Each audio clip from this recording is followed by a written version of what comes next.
Hola, buenos días. Hoy estamos en la sala 11 del Museo Nacional del Prado en Madrid y vamos a hablar de mitología hoy con nuestra compañera Paloma Málaga del Centro de Estudios del Museo del Prado, que nos va a hablar de la fragua de Vulcano. Paloma, ¿cómo estás? Pues muy bien, aquí dispuesta a hablaros de esta maravilla de obra que, como todos sabéis, es una obra que pinta Velázquez, que en este caso no es un encargo regio, no es un encargo del rey, de Felipe IV, que era el rey para el que él trabajaba, sino que en 1630 él se va a Roma y ahí en Roma hace dos obras, La túnica de José y esta fragua de Vulcano, que son dos obras, una mitológica y la otra religiosa, pero que están basadas en las emociones, el naturalismo también, en la figura humana, que era algo que él había estudiado. De hecho, él cuando va a Roma dice que quiere que le dejen pintar en verano las esculturas que había en Villa Medici, y probablemente también se inspiró en algunos de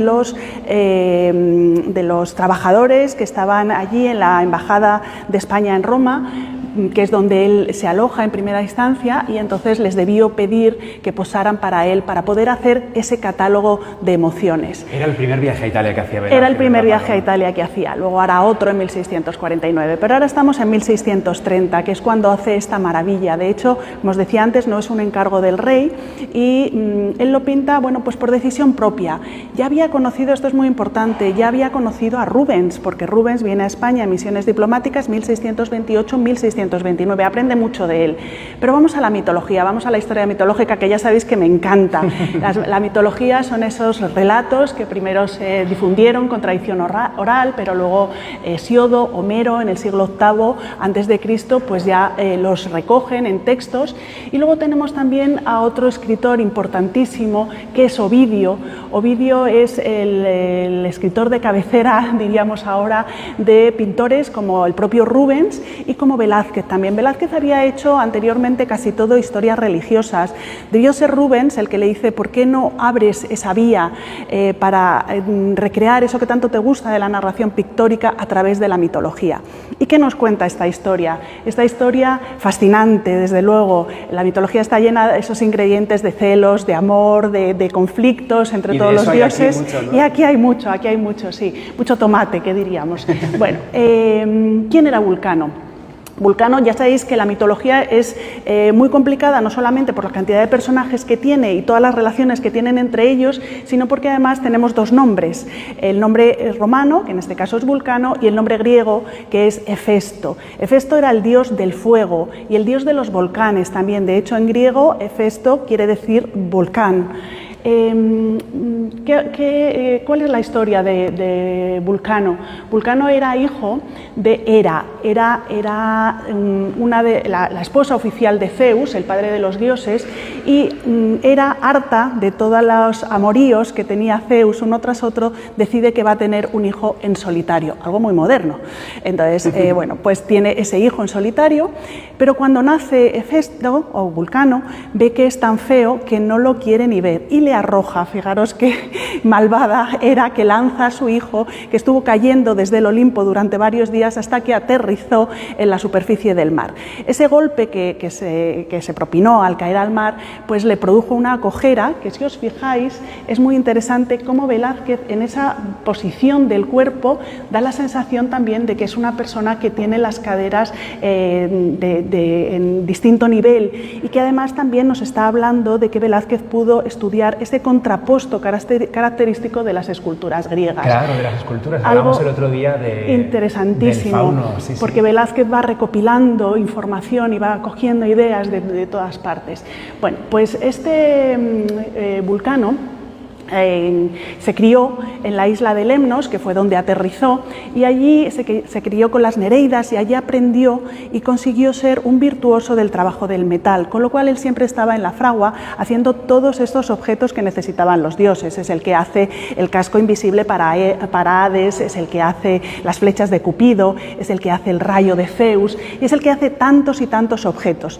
Entre otras cosas, lo que está haciendo aquí es la armadura para Marte. Marte, o Ares, el dios de la guerra, que era un dios muy bello, con el que precisamente Afrodita está engañando al pobre Vulcano. Pero Vulcano esto no lo sabía, claro. Vulcano no lo sabía.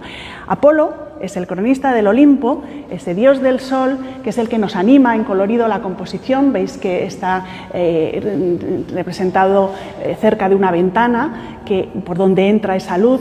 Vemos que va coronado de laurel, vemos que lleva una túnica naranja de un color más animado que el resto de los personajes. ¿Y qué le está contando a Apolo? Fijaros cómo levanta el dedo y le dice: oye, que te voy a advertir de una cosa. Además, la túnica naranja, Paloma, tiene movimiento, tiene ese aire todavía de que acabas de llegar, ¿no? Sí. Y además es una maravilla cómo lo está pintando. Fijaros todas estas pinceladas y estos empastes de pincel maravillosos con los que va recreando precisamente esa superficie pictórica. Volvemos a las emociones, porque os decía que es un catálogo de emociones. Apolo le advierte al pobre Vulcano, que con esa cara de sorpresa se echa un poquito para atrás, abre bien los ojos, intentando creer lo que no puede creer, que su mujer, que su esposa le está engañando. Fijaros el resto de los personajes, que además cada uno los presenta de una postura distinta, porque está haciendo no solamente catálogo de emociones, sino también catálogo de posturas físicas. Y a mí me parece maravilloso este otro de aquí, que está con la boca abierta, porque efectivamente la sorpresa de escuchar la noticia que está contando Apolo le ha dejado con la boca abierta. Este de aquí, que tenemos en la esquina, tiene otra emoción diferente. Está como interesado en escuchar qué es lo que está contando, pero tampoco tiene esa cara de sorpresa que hemos visto en los dos anteriores. Velázquez había aprendido de ese naturalismo que imperaba en Roma en aquel momento a través de Caravaggio y también a través de Rivera, con lo cual es una composición que nos recrea todo ese momento del naturalismo, pero también del realismo, el realismo a través de los objetos. El cuadro está plagado de objetos maravillosos, como si fuesen pequeños bodegones. Por ejemplo, esta armadura a la que nos referíamos antes, la armadura de Marte, cuando la vemos de lejos nos da la sensación de que el metal está brillando. Cuando nos acercamos es esa pincelada maravillosa, casi de pegote, que pone en blanco para animar la superficie. O estas otras pinceladas, ¿no?, tan magistrales para hacer ese brillo del pincel. Eso parece casi que está limpiando el pincel y sin embargo le queda maravilloso. Es absolutamente pensado, ¿no? Sí, absolutamente pensado. Pero además hay una cosa muy interesante, y es que probablemente Velázquez, que ya había aprendido, había visto a Rubens pintar en la colección real, está pintando con ese formato o ese método que nos ha enseñado Alejandro Vergara en la exposición del taller de Rubens, sí, con el bosquejo debajo.